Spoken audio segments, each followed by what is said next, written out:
All right, everyone. Well, it is exactly 2 o'clock, so we'll go ahead and get started. We want to make sure we respect everyone's time. Good afternoon. My name is Katie Bodie, and I am the manager of the Arizona Economic Recovery Center here at Local First Arizona. And we are very, very happy and excited to bring you Attracting Grants in Rural Arizona by Sara Wagner.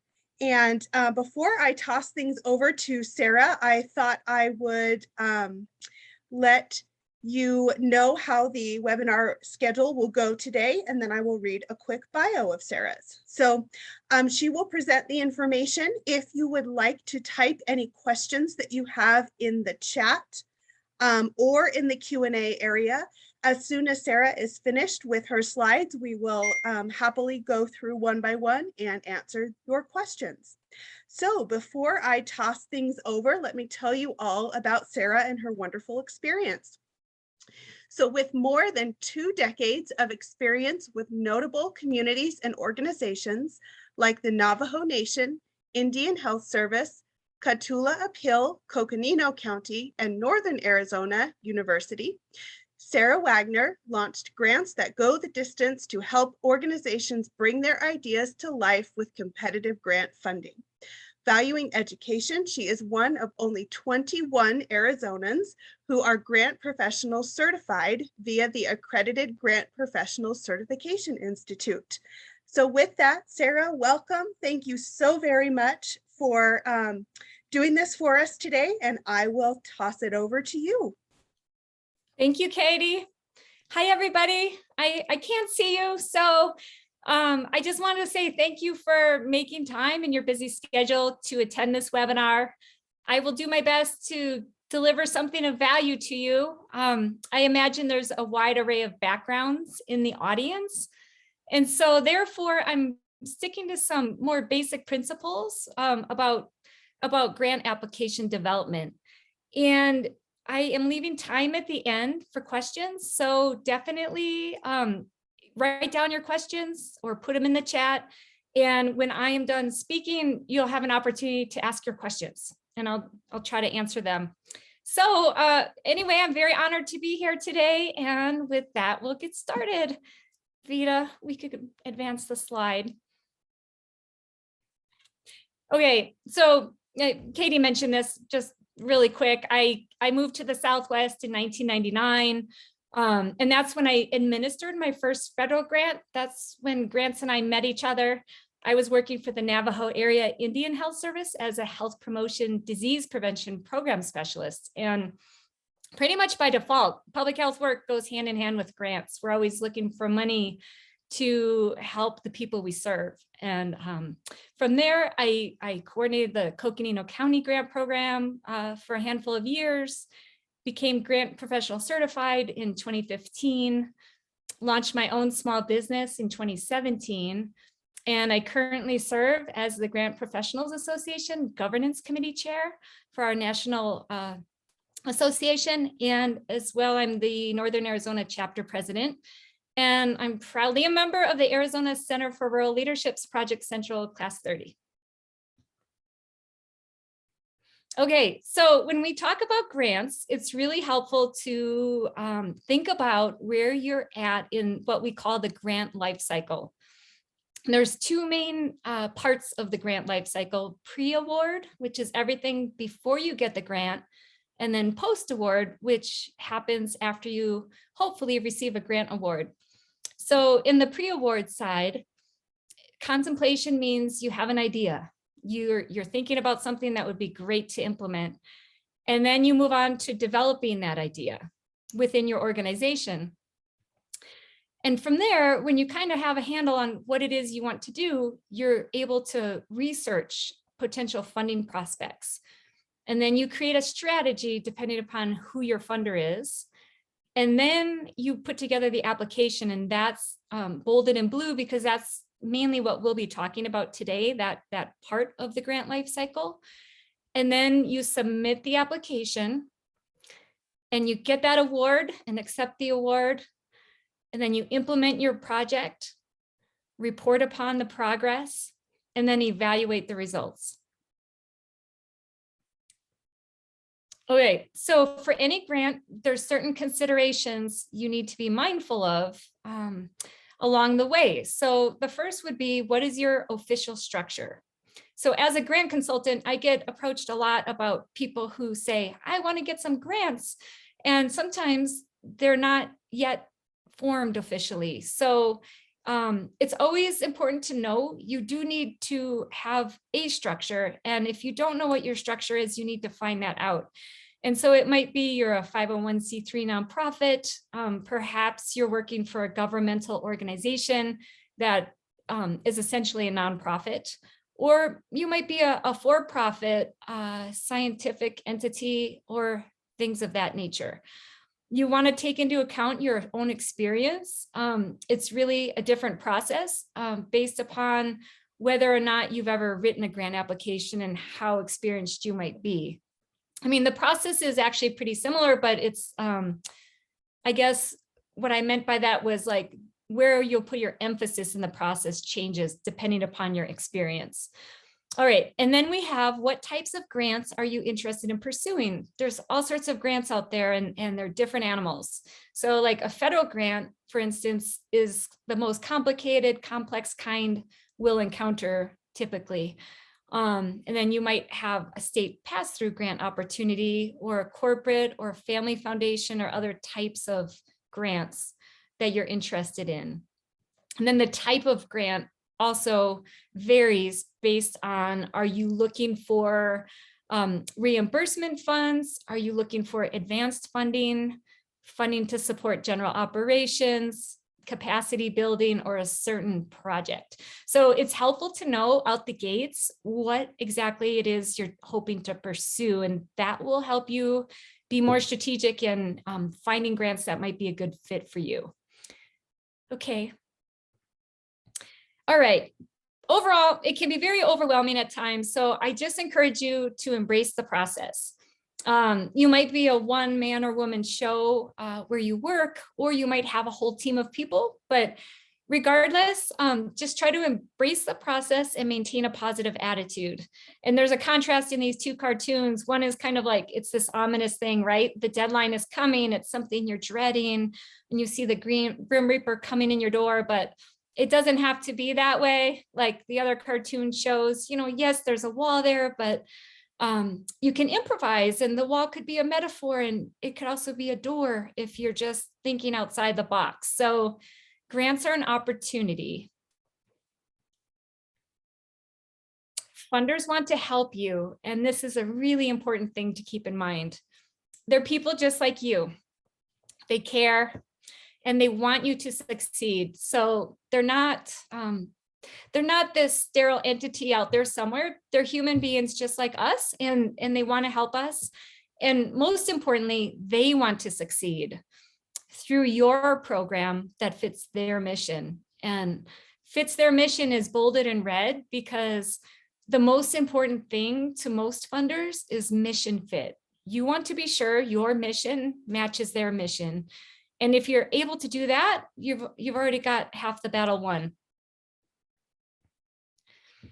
All right, we would always want to tap local funding sources first. So like here in Arizona, that might be the Arizona Community Foundation, or any one of a number of professional sports teams that give money back to communities, or 1AZ Credit Union, and all kinds of corporate entities and other entities like family foundations that give back to Arizona in particular. While we're not going into prospect research today, local funders are more likely to invest in you because they know you, they share the same communities, they probably already understand the work you're trying to do, and they have very likely supported your partners.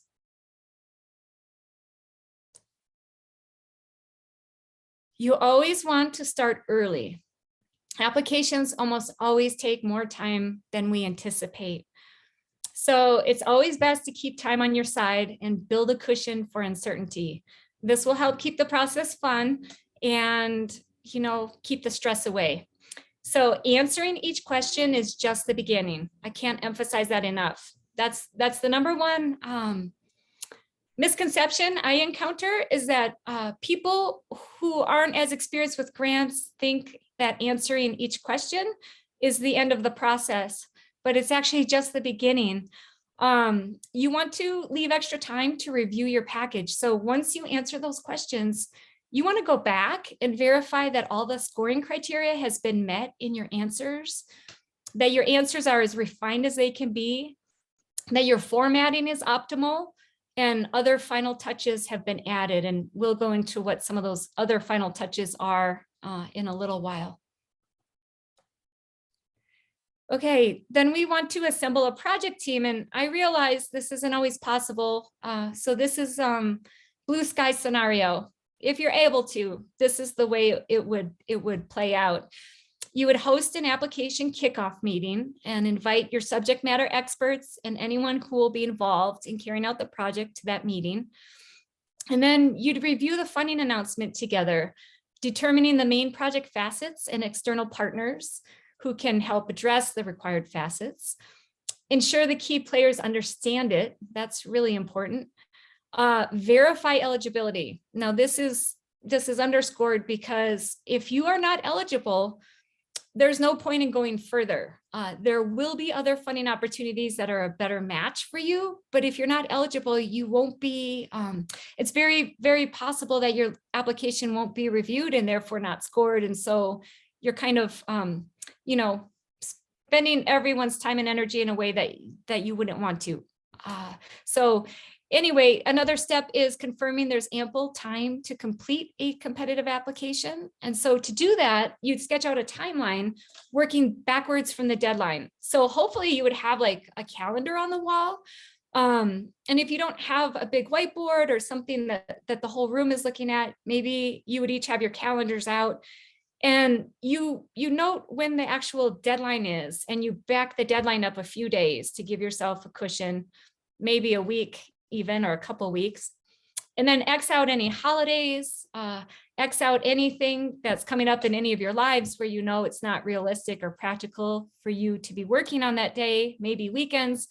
But with the time that's left, then you use that schedule to define each team member's role in completing the application and when they're going to get key parts done.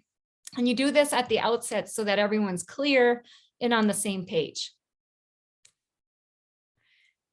Stay organized. This seems very basic, but it's huge. You want to create an organizational system and stick to it. So even when things get hectic, adhere to your filing system. I know the temptation is there to like just toss it anywhere and later on you'll catch up and organize it better. But I encourage you to just stay on top of it each day. Like for my own self, what I will do is if I have a big application in the hopper, my desktop will be dedicated to it. And I have all kinds of file folders that have like the attachments or every single document being worked on. And I very clearly label in a systematic way what the most recent version is. And this helps prevent the wrong versions of documents being uploaded to an application portal. It also saves you tons of time, especially in locating documents, because typically many drafts of these are shared back and forth throughout the process with your team members as they become updated. And it would enable you to have real-time sharing of the latest package. Sometimes when people get disorganized, they accidentally share a version 2 versions back, and that only creates frustration for your team members. So try to figure out what's best for the team and agree upon what your system will be and stick with it. All right, follow the instructions. This is the golden rule for grant applications. Always follow the instructions. What the funder says is gospel. This cartoon is kind of silly, but it's funny because he's saying thousands of excellent proposals, but not one uses our improved format. And you've got the grant person on the looking at this diagram on the wall, trying to figure out what that format was. So if you have questions about their instructions, if there's something you don't understand, ask for clarification. Most grant opportunities very clearly specify who your dedicated liaison is, and it will be in the grant funding announcement. Above all, do what they ask. Never question that, just do it. It's there for a reason, and we might not understand why, but just do it. Attend webinars and workshops.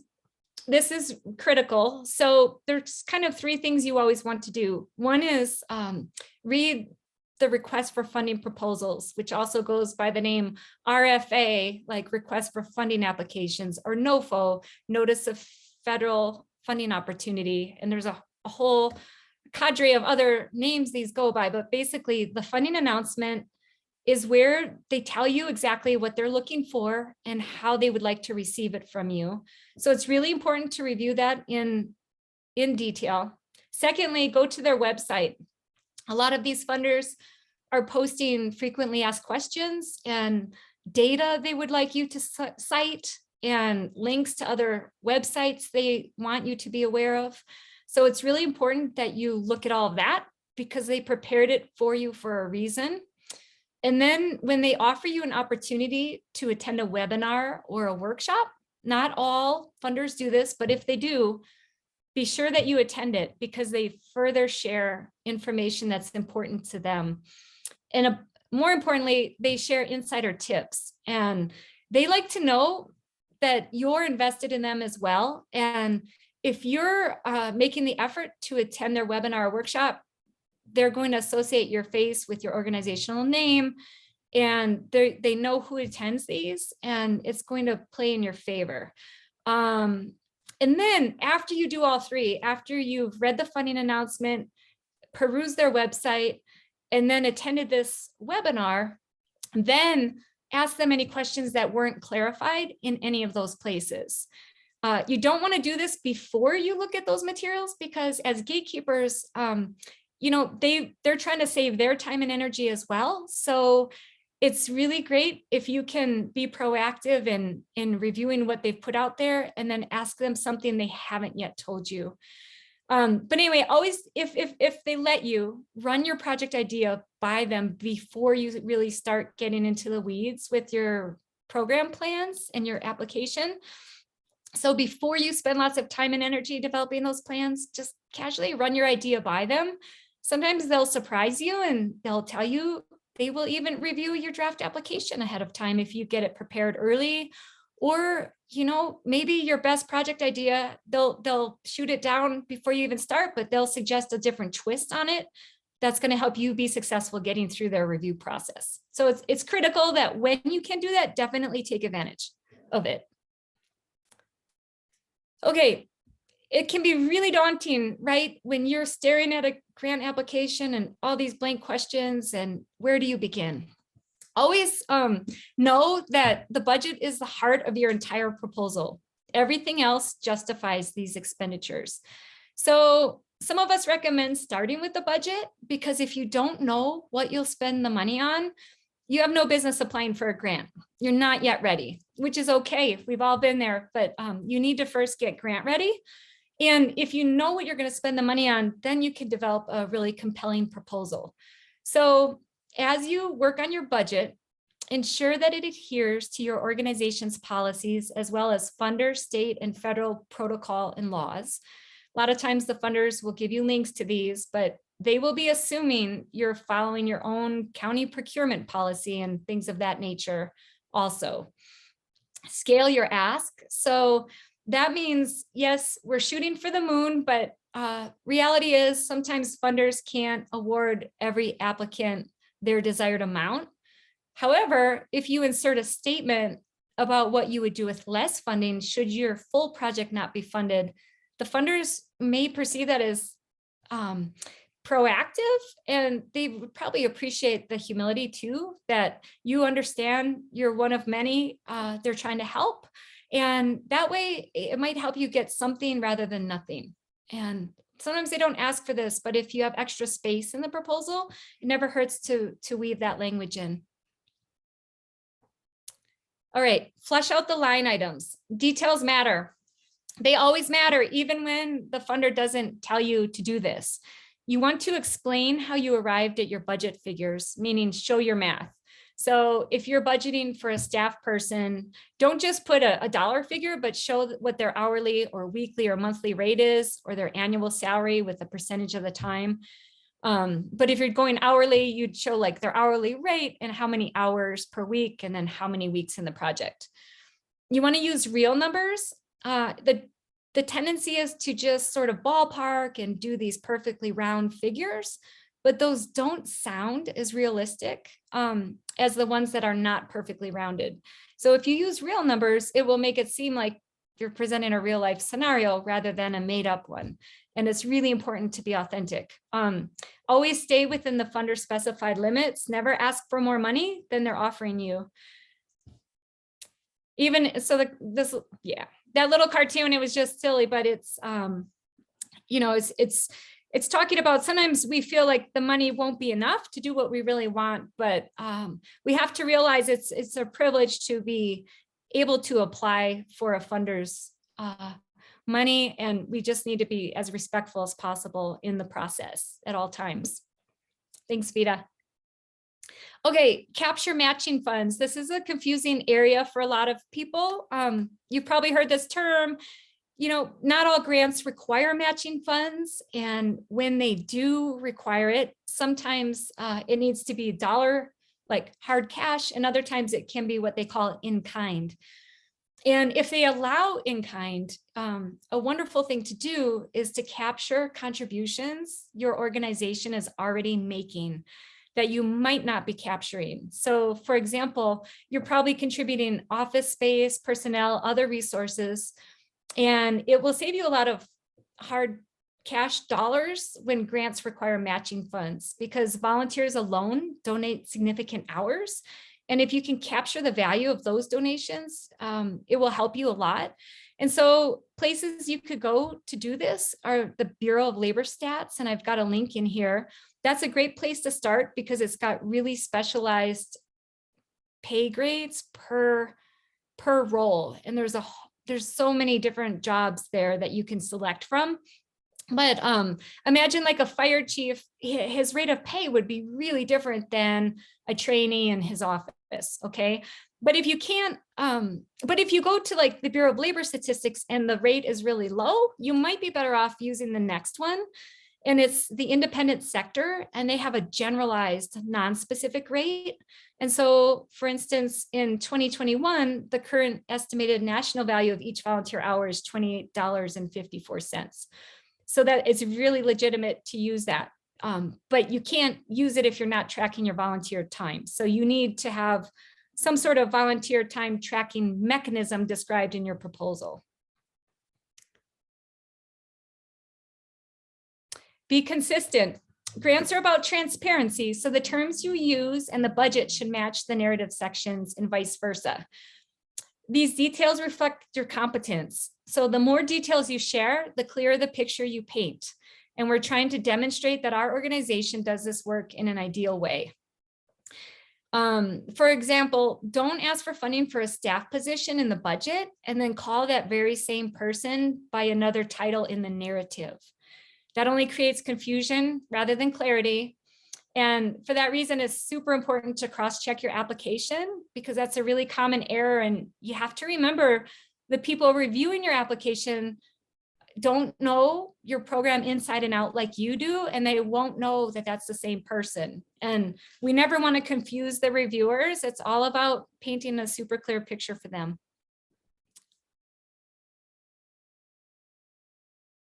Convey your passion. This is the fun part of grant applications. You want to decipher why you do what you do, and then speak from the heart in each document that you prepare.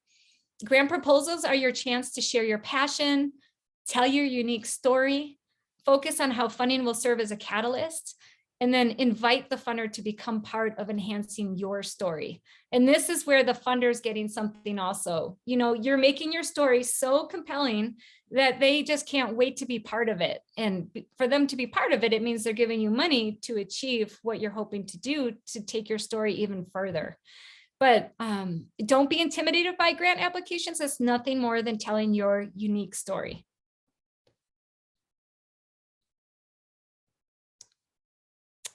Stay grounded. When you submit, what you submit becomes a legally binding contract should your project get funded. Not everyone understands this, but the hard part is actually the planning. And so if you've done all the planning on the front end and you put together this amazing proposal, carrying it out should actually be the easy, fun part because you've already figured out all the hard details. But all facets in your application should be realistic because they determine the day-to-day reality after you're funded. Be authentic. Honesty is crucial. I can't emphasize this enough. Never ever embellish things beyond what they actually are. So like you see Pinocchio here, and in his case, he got in trouble with his CV because he was exaggerating, going on and on about like he won this gold medal from the Society of Advanced Carpentry and Artificial Intelligence. And we can see that his nose was only growing longer because he wasn't telling the truth. And this other grant person went to a fortune teller and it started out great, right? I see journal articles, patents, then legal fees, and then nothing. The truth always comes out, and it's better that you not associate your organization with something that wasn't factual.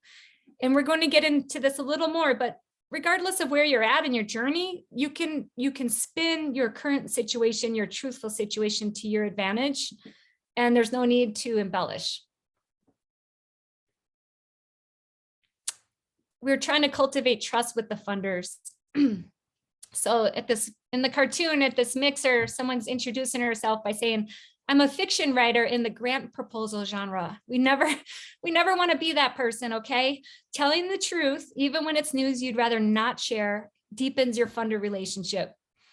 Proposals serve your needs. Like, even if you're already in a great place, it can be framed as a strength since you've already got the capacity, for instance, to handle a larger award. However, if you're not yet there, it will only strengthen your justification. So it's all about how you frame it, and authenticity is everything. Tell stories. You're going to hear this story piece a lot because it's actually the most important facet. One of the most important things a story does is help your organization stand out. Research shows that stories are 22 times more memorable than statistics. Sharing a well-crafted story about someone you serve helps crystallize the impact of your mission in the funder's mind. A story puts a face and voice to your work. And that was, colleagues shared that quote. Always frame things in a positive light. Because these stories are very powerful, they can also convey that, setbacks are expected. That's real life, right? But how you address them is what matters the most. So Another tip is to show rather than tell. You want to convey your organizational strengths, your target population benefits, your competence, compassion, and your unique attributes. But if you're able to do that, like by showing through a story rather than telling them in a dry way with a couple lifeless sentences, it's going to be much more impactful. The funder is your audience, so you want to pull at their heartstrings rather than making their eyes glaze over. So that's where the showing rather than telling comes in. Like making their eyes glaze over happens when we're focused too much just on sharing statistics or trying to impress with a lot of technical jargon. There's certainly a place for that, and it's definitely necessary in certain types of grant applications. But there's also places where you can interject and infuse some life with your story and the way you craft your story. Don't be afraid to take a chance on telling a good story. Spin things in your favor. So this example is about numbers that don't look ideal. So suppose you need to submit an organizational budget, but your organization had a deficit for the fiscal year in question. What you could do is in your application, describe how your CFO will run a financial analysis that shows an income expense report for the deficit year, as well as projections for the next several years. And that will demonstrate that you know how to get your organization back in the black while helping them understand the deficit and plans for surmounting it. Now, that's just an example. In your situation, it might be something totally different, but you get the idea. Like whatever it is, don't try to hide it. Just be upfront about it, but then explain the real life situation that happened, and COVID is a great example that affected everybody. And then, what you're going to do about it going forward, what you learned and how it's made you better and stronger. Be proactive. There is no magic wand. I think that this is a good cartoon because, right, we all wish for the genie to come and just make life easier. And this one's pretty funny because the genie is telling the grant professional, we've received your proposal for 3 wishes. We will grant you 2 of the 3 contingent upon your designing and accomplishing measurable outcomes. So there's really no way around certain things. It's just a matter of breaking it down into these understandable facets and tackling each one as its own entity, and then it will be all strung together in a really attractive package. So approach proposal development as a chance to build morale, boost confidence in your organization, and elevate everybody. It will strengthen the relationships. The content developed can be used for other ventures, and the organization will be better prepared to deliver programs and receive supporting funds as a result. All right, so now we're going to talk more about becoming grant ready. So, there's all different kind of funders, as we've talked about, but for some funders, suppose it came down to you and another applicant having the exact same score, and they're not sure which of you to fund. They might visit your website or social media accounts and start looking around. Just to get a better feel for where you're really at. And so it's always a really good idea to make sure your website is current, that your social media accounts don't have anything on them that would embarrass you. If your organization does have social media accounts, you want to be sure you're liking the funder's account if they have a presence there as well, because that shows them you're also invested in them beyond their money, and that you care about what they're actually doing in the communities as well. You want your organizational chart and board of directors roster to be current. It's never appealing when you upload an org chart that's 6 years old if there have been a lot of changes since then. Your key staff resume should be current. Your organizational budget should reflect the current fiscal year. And hopefully you'd have a strategic plan. A lot of organizations don't, and that's totally understandable and it's okay. But if you don't have one, hopefully you could find something for your partners or a regional entity or statewide or national entity that you could tie what you're doing into. Like maybe they've got plans they've published online, and you could cite how what you're doing fits into their best practices. And that demonstrates how you not only fit into broader plans and priorities, but that you're working with these organizations. More and more funders want to see collaboration. You want to gather other funder specified documents, and these might include, some of these won't apply to you, but they might include your bylaws, your charter, your resolutions, partner agreements, financial statements, if they're not audited, which would be ideal, at least try to get them signed by a CPA.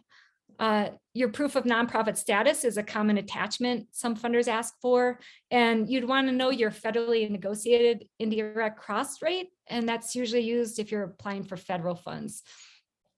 Some of these you won't have to share with the funder, but it's really good to have these things all in one place so that when you do need them, you don't have to spend your time and limited energy looking for them when you're trying to prepare a grant application. These are things you would do on the back end before you're applying for any specific opportunity.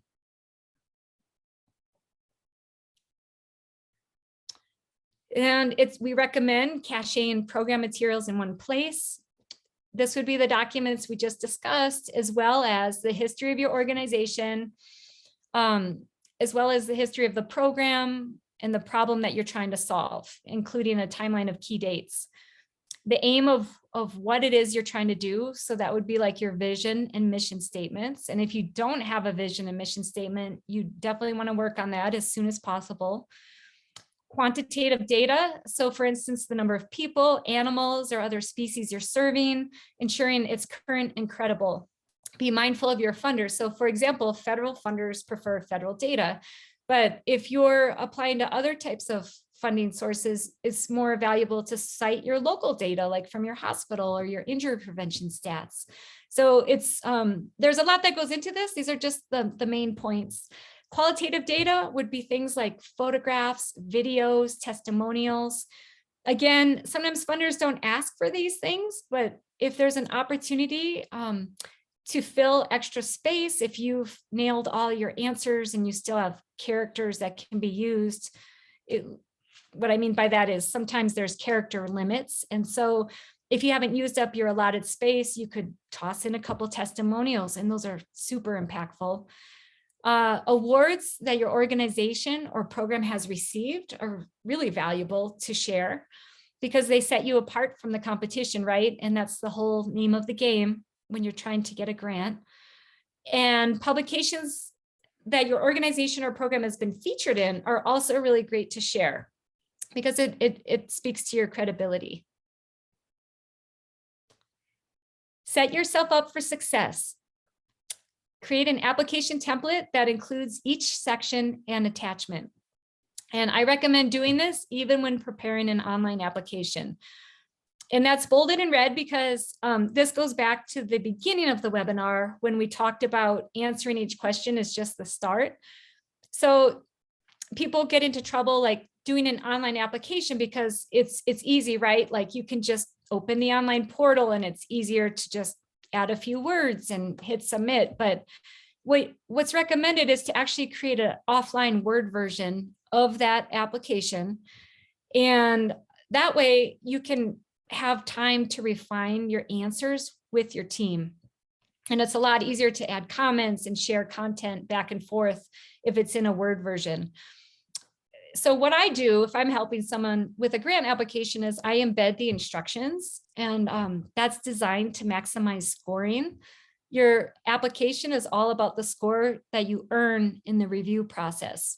So you want to extract content from the application review matrix, which tells you how each question will be weighted. So for instance, I'll copy and paste like the online application, and then I'll go back and I'll embed other instructions that might have been shared like in the funding announcement.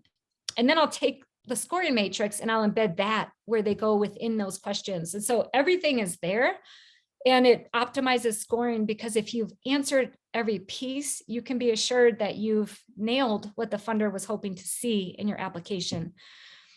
You want to always use the funder's framework. So for example, label the sections exactly as the funder has.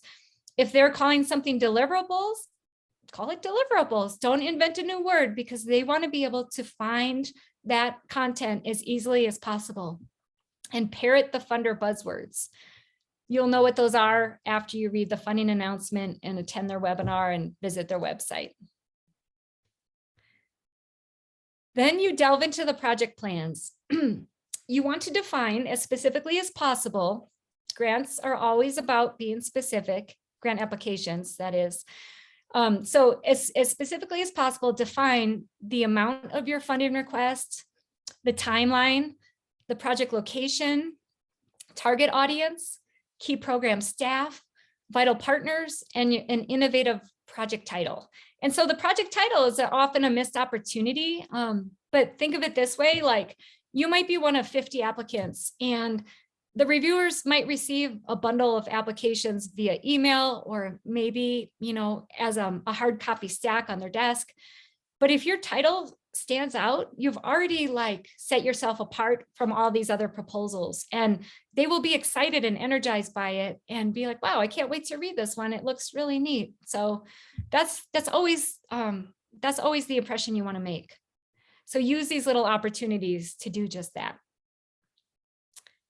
Develop detailed project plans. So I don't know if you've heard of logic models. Ideally, you would have a logic model for your program, but if you don't, these are sort of the main categories. And my tip is to work backwards from the impact. So because when we have to create objectives, that stumps a lot of people because that's the part that's time bound, where you use the SMART criteria.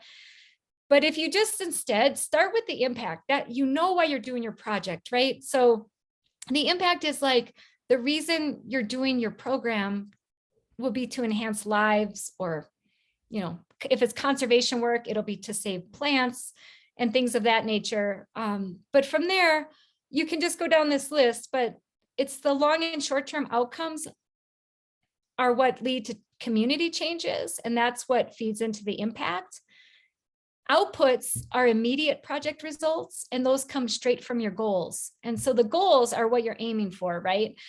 The objectives tell you how you'll reach those goals. And that's where you specify dates and other numbers, like we're hoping to reach 30 people by October 1st, you know. Activities are the things you'll be doing to carry out those objectives, and the inputs are the ingredients, like people and resources that you need in order to do the activities. We could do a whole webinar too just on logic models. So I apologize for the brevity of this slide, but we have to move forward. All right, develop supporting plans. So sometimes funders will ask for these facets and sometimes they will not. But if you have extra space, again, these are wonderful things to include. So a budget narrative, that's where you would explain how budget expenses tie into program plans. So your budget, a lot of times is just the numbers, you know, straight numbers, and maybe you've shown your math, but that's it. So a narrative for the budget is an opportunity to explain each line item like in a sentence. An evaluation plan is how you will share how you'll know you've been successful and what measures will be in place at your organization or out in the field to stay on top of monitoring your project. A sustainability plan is important because the funder wants to know that you're going to be sustained beyond them. They want to help you be successful, but they don't want to become your cash cow. Okay, so it used to be acceptable years back, like to say, we'll get more grants, like if they ask you about sustainability, but that's no longer an acceptable answer and is actually quite frowned upon. So you need to be a bit more creative. Marketing plan is telling them how you'll reach your potential program participants. Like you're going to do a social media blitz. You're going to be down at the local farmers market talking all about your program to people you know are a captive audience.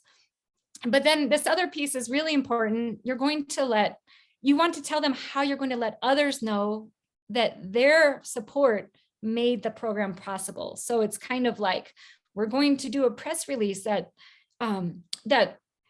highlights 3 success stories on our live Facebook feed after, 2 months after the program ends and things like that. Maybe you're going to feature your funder front and center on your website.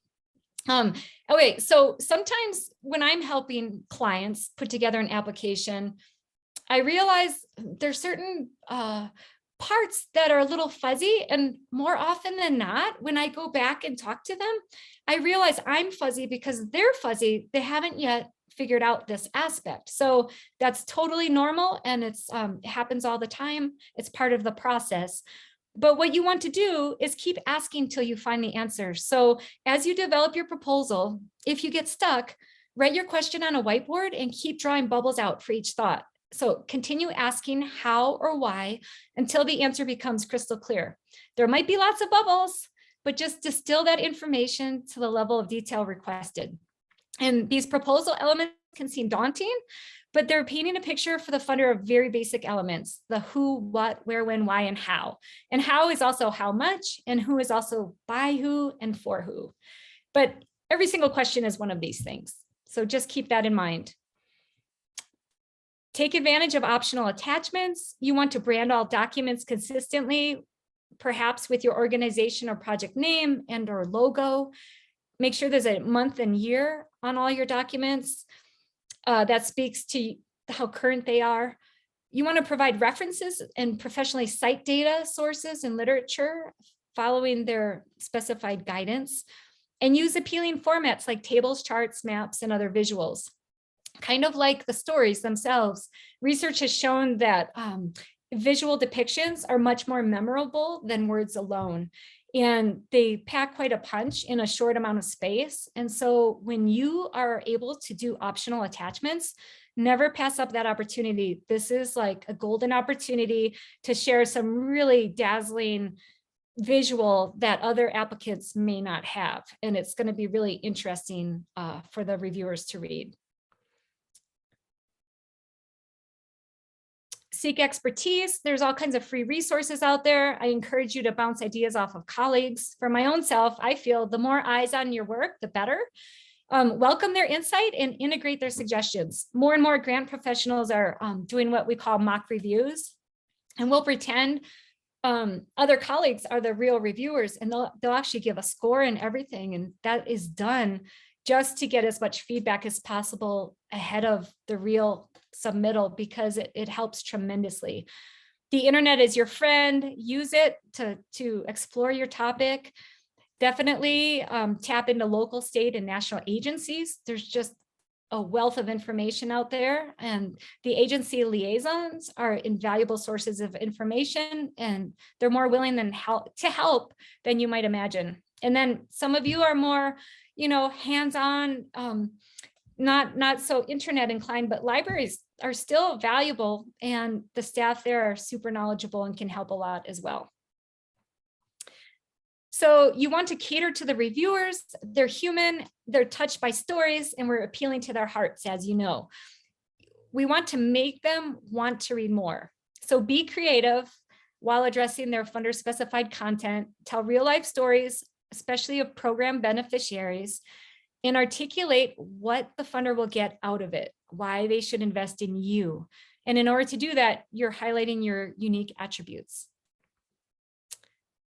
Reviewers determine your fate, and you're writing for them. Okay, so it's really important to keep in mind, it's not unlike a job interview. You've got to be aware of who you're appealing to and what's important to them. We want to make it as easy for the reviewers as possible. We never want to be in the situation that's shown in the table here in the cartoon. It's the mystery suspense proposal.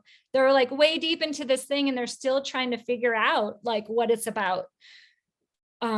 We would never do that, right? Like instead, we're going to clearly label the essential content, including attachments. That, by the way, is another common mistake. People are sharing so many versions back and forth, and when it comes time to upload the final content, a lot of times people forget to relabel that final document, and instead it's got jargon from their internal chatter, and it's not clear and easy for the review team to identify which is which. And it's just something to be mindful of. But those types of things take a lot of time at the end, and that's where if you didn't leave yourself the cushion, you're going to become very stressed. And that is exactly why, you should clear your schedule and just plan ahead to like spend a lot of time refining it at the end. It matters a lot. Avoid excessive use of acronyms. You know your acronyms, but they may not be commonplace to your review team. And if your reviewers need a cheat sheet just to understand your proposal, that's already putting you kind of in a place you don't want to be. Choose active, energized words, use non-fluffy, concise language. That one's big because a lot of times people try to impress using superfluous language, but actually, if you know your material, you can just stick to the basics and that's going to come across. Be genuine and compelling. Write for the yes pile. So I love this cartoon because this is exactly a great way to think about it. You want to be in that fun pile. You want your proposal to be so attractive, it's automatically going to the fun pile. There's the maybe pile, like, well, we like this one, but we're going to see what else is in the hopper. But you never want to be in that recycle bin, the don't fund. So the way you do this is you follow those funder instructions like we talked about, weave in the review matrix content. That is so important. I spoke to a colleague recently who I think was pursuing a federal grant opportunity and essentially had a perfect score, but it came down to a 6-point differential between being funded or not. And these things really matter. You want to make your proposal stand out. And they didn't get the funding, by the way, because they lost 6 points and they didn't get docked on any of the main sections. It was just other things. that other people did just a little bit better. Make your proposal stand out, and your little extra efforts are going to do that. And you always want to be imagining I'm the obvious choice. So you want to share and highlight, what do you bring that no one else does, and how are you changing lives for the better? Apply the litmus test. Ask yourself, if I share this proposal with my best friend or family member or someone else completely unfamiliar with the project, will it make sense? Since you never know who's going to be on your review panel, your package should speak to many audiences. Even if it's a scientifically selected peer review panel, you never know when someone's going to get sick and there'll be a fill-in. Just err on the side of caution and make sure it would make sense to anybody. And it should be enticing to anybody who reads it rather than just subject matter experts. Realize who your funders are. I want to leave time for questions, so I'm going to go through these final slides kind of quickly. Like, look at this cartoon on the left. They're reviewing a burger, but obviously Ronald McDonald, Burger King, and Wendy, they all have very different opinions about how a burger should be prepared. And they're going to score differently based on that. And it's similar, these animals on the right-hand side, like, you know, they all looked at the same proposal, and one gave it outstanding, 9 out of 10, one scored it excellent, 8 out of 10, and one scored it poor, 2 out of 10. So it's important to be really mindful of who your funders are, and throughout your application, you need to be touching upon what's important to them. And above all, make a good impression. Show the funder that your organization will be an optimal investment. Even when you feel stressed and or don't agree with some of the protocol the funder is asking for in the application, never agitate them. That's always something to be avoided. So like, never be short with a funder on the phone, even if they tell you news you don't want to hear about a clarifying question. Just always be super grateful for what they share with you and leave the rest alone, and just try to always make a good impression. Keep it simple. Don't add content the funder hasn't asked for. Excess content does not impress. That's a big mistake some people make, and just please never do that. Less is more, unless it's kindness or sleep or yummy food. Answer questions as concisely as possible. Grant applications are nothing more than puzzles. You're putting pieces together to create a clear picture for the funder. Practice self-care. We don't want to ever become this like a walking zombie, right? And so unless you clear your calendar the week prior to the deadline, you very well might find yourself incredibly stressed, because as we've been discussing, a lot of times it just seems to be the nature of the beast. Grant applications take longer than you think they will. And you don't want to have to pull an all-nighter, okay? So just remember there will be life after the deadline. So prioritize your proposal tasks. Get sufficient sleep, meaning know what your minimum requirement is for optimal functioning and get at least that much. Eat well, seriously, cook ahead or designate family or friends to bring you food. And then exercise alone can do wonders. And sometimes you get really good ideas too when you step away for a little while. Believe it's possible. If you don't feel you're worthy, then why should the funder give you a chance? Energize the possibility. And envision success. You know, Bugs Bunny, he believed, and he's holding the golden trophy, and it's not unlike what Olympians do, right? Like so I'm asking you to set an intention. You'll get the grant award you're striving for. And it's like an Olympian, like before they line up, they've already envisioned themselves winning the race. Like they've already envisioned the medal in their hands. Like that's not up to chance. And that's what you need to do with your grant application. You have to imagine getting that notification. Congratulations, you've been funded. Focus on the positive impact it will make upon the people you serve, or if you work with other species like plants, animals, or insects.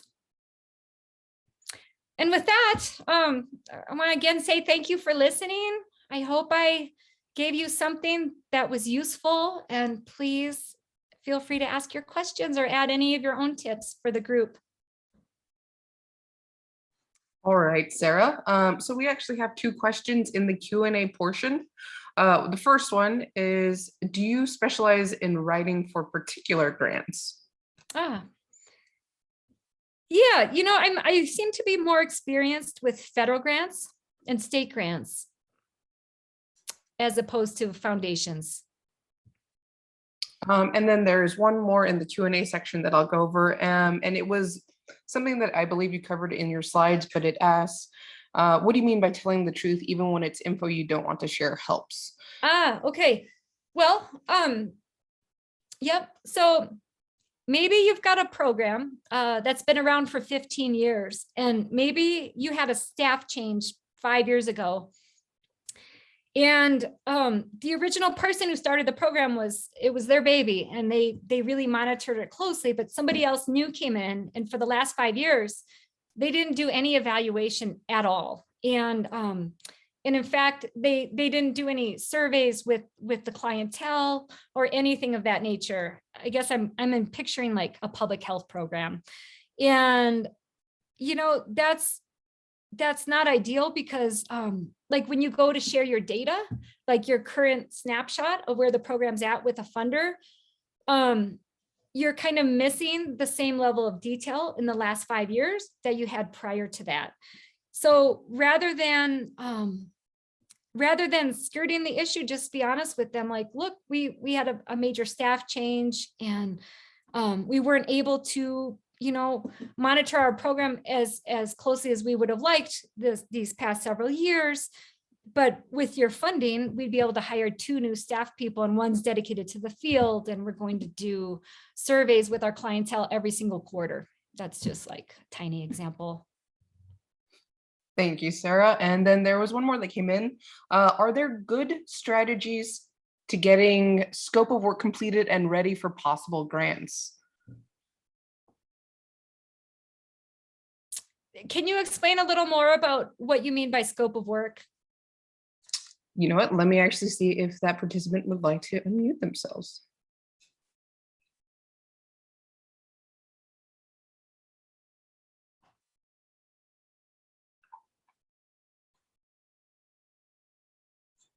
Micah, that was your question. Go ahead if you ask the question or clarify whatever you would like to know.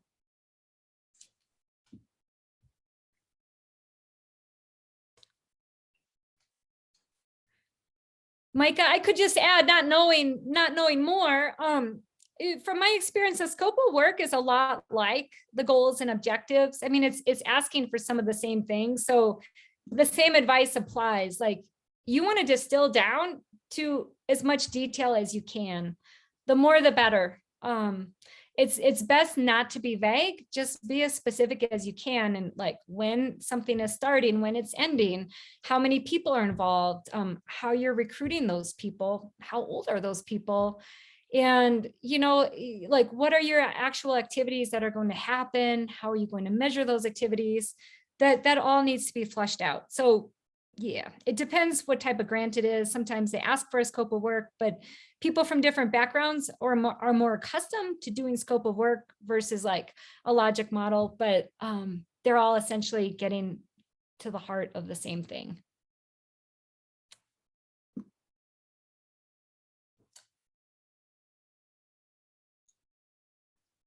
All right, Sarah, those were the last bit of questions that came in. I will leave this slide up for anybody who wants your information. That way they can go ahead and connect with you through the facets that you kind of provided for us. Is there anything else you want to share, I guess, in our last couple of minutes with our guest? I just wanted to again say thank you so much for taking time out of your day and your week to join us. And if you have any questions, seriously, don't hesitate to reach out. I'm going out of town tomorrow, but I'll be monitoring my emails, and I'm always happy to share. A lot of people have shared with me over the years, and I really believe in giving back. So yeah, I'm here to help in any way I can. So thanks. Sarah, thank you so much. You have shared so much information that I think is highly valuable for everybody who participated. Yeah, I couldn't have asked for a better speaker. Oh, thank you, Vita. So I look forward to working with you again in the future. Yeah. Likewise. Thank you.